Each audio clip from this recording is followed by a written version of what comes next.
नमस्कार, मैं जितेंद्र चतुर्वेदी। मतांतर में आप लोगों का स्वागत है। आत्मरक्षा का अधिकार, जिसे हम सेल्फ डिफेंस कहते हैं इंग्लिश में, उसका अधिकार हर सरकार को है। वो कोई भी सरकार हो, उसको सेल्फ डिफेंस का अधिकार है। अगर कोई आतंकी संगठन किसी भी संप्रभु राष्ट्र पर, सॉवरेन स्टेट पर हमला करता है तो यह उसका अधिकार बनता है कि वह अपनी रक्षा करे। और उसी रक्षा के तहत इजराइल ने चाहे 1000 बम गिराए हो और चाहे 10,000 बम गिराया हो और चाहे गाजा पट्टी को निस्तो नाबूद करने पर आमदा हो, वो सही है, क्योंकि उसे अपनी आत्मरक्षा का अधिकार है। हमास ने पहल की थी। हमास ने 1600 बम दागे इजराइल पर, और आज हमास ये कह रहा है कि साहब अब तो रहने दीजिए। क्यों रहने दीजिए?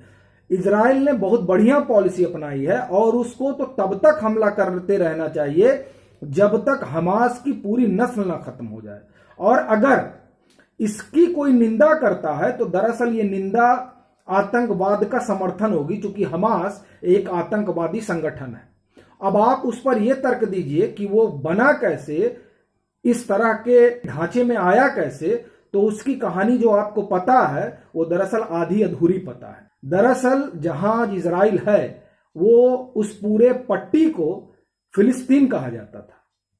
उस फिलिस्तीन पर ऑटोमन साम्राज्य का अधिकार हुआ करता था। ऑटोमन साम्राज्य को ब्रिटिश अंपायर ने हरा दिया तो उसका उस पर कब्जा हो गया। तो वहां पर यहूदी भी थे और मुस्लिम भी थे।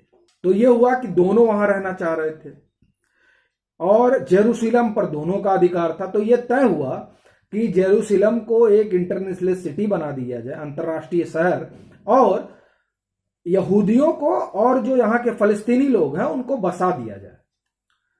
लेकिन जो फलस्तीनी थे, जो वहां का अपना समुदाय था उस इलाके का, वो तैयार नहीं हुआ। जब वो तैयार नहीं हुआ तो इधर ब्रिटेन अपने स्वभाव के अनुसार, जैसे उसने हिंदुस्तान में किया कि कश्मीर के मामले को अनसुलझा करके या डिस्प्यूट में डालकर भाग गया, वही चीज उस फलस्तीन इलाके को डिस्प्यूट में करके वो निकल लिया। इधर 1948 में इजराइल ने खुद को एक स्टेट, एक कंट्री के रूप में घोषित कर दिया। अब ये सब हुआ और इससे जो है, जो पूरा अरब कंट्री था उसके पेट में बहुत दर्द हुआ कि साहब ये कैसे हो गया, ये तो नहीं होना चाहिए, ये गलत होना चाहिए। बाकी बहुत तरह के तर्क वितर्क हुए। लेकिन अब चूंकि इनके अंदर कुंठा थी, इनके अंदर गुस्सा था, तो इन लोगों ने क्या किया कि इन लोगों ने हमला कर दिया इजराइल के ऊपर। यह बात 1967 की है। और जब इन्होंने हमला किया तो इनको लगा कि इजराइल को हम लोग पीट पाट के निकल आएंगे। पूरा अरब एक तरफ और इजराइल एक तरफ। लेकिन इजराइल ने इन लोगों को दौड़ा दौड़ा के पीटा। इसने वेस्टर्न बैंक पे कब्जा किया। वेस्टर्न बैंक लेबनान और जॉर्डन का हिस्सा है। फिर गाजा, जो मिस्र का जिस पर कब्जा था, वहां भी ये, और गोलन हाइट्स, ये जो इलाके हैं, गोलन हाइट्स सीरिया के पास था। इन सब लोगों ने जब मिलकर हमला किया तो सबको इसने धोया, खूब बना के पीटा 67 में। और उसके बाद में इन जिन 3 हिस्सों का हमने नाम लिया, इनके पास था, गाजा मिस्र, और वेस्ट बैंक जो था वो जॉर्डन और लेबनान, और गोलन हाइट्स सीरिया के पास। इन सब ने जो कब्जा कर रखा था, वहां क्या हुआ कि वहां इजरायली सेना पहुंच गई। अब इनको पेट में दर्द होना शुरू हो गया कि साहब ये क्या किया इसने। अब ये लोग पहुंचे कि दुहाई देने की, साहब ये तो गलत हो गया।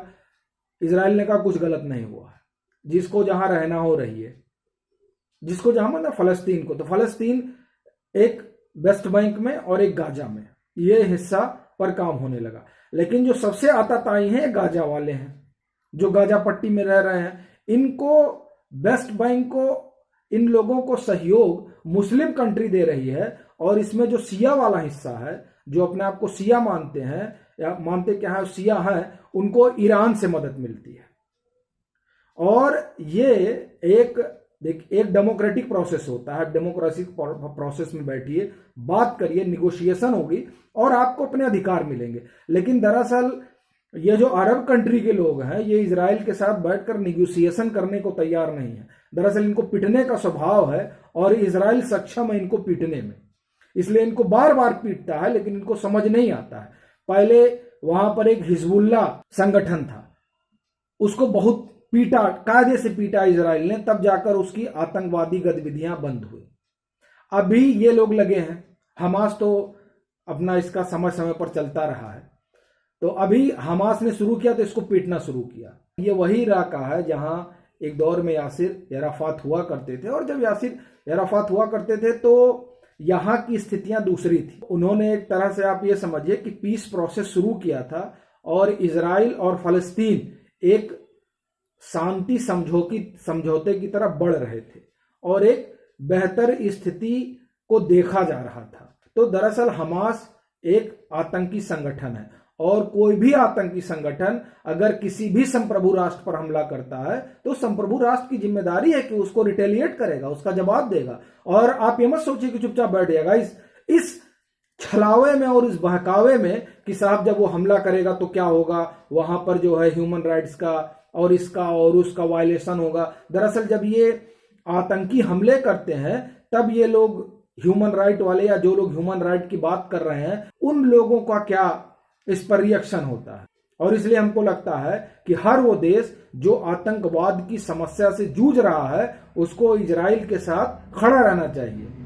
देखिए अमेरिका ने जो स्टेटमेंट दिया वो देगा ही कि इजराइल को सेल्फ डिफेंस का अधिकार है, लेकिन यही बयान उसको तब भी देना चाहिए जब हिंदुस्तान सर्जिकल स्ट्राइक और एयर स्ट्राइक करता है, तो तब भी यही बयान होना चाहिए कि हिंदुस्तान को सेल्फ डिफेंस का पूरा अधिकार है। तो दरअसल वो जो बयान आया उस पर कम से कम यहां के लोगों को खुश नहीं होना चाहिए जो जो बिडेन प्रशासन ने कहा है, क्योंकि यही प्रशासन जब आप एयर स्ट्राइक और सर्जिकल स्ट्राइक कहते हैं तो वो कहता है कि शांति बनाए रखने की जरूरत है। तो दरअसल वहां वो दोहरा रवैया अपनाता है। तो इसलिए बिडेन प्रशासन की इस पर प्रशंसा मत करिए, आप प्रशंसा सिर्फ इजराइल की करिए और उसके साथ खड़े रहिए। हर वो देश जो इस तरह के संगठन के खिलाफ, जो आतंकी संगठन है उनके खिलाफ कार्रवाई करता है, तो उनका हमेशा समर्थन होना चाहिए।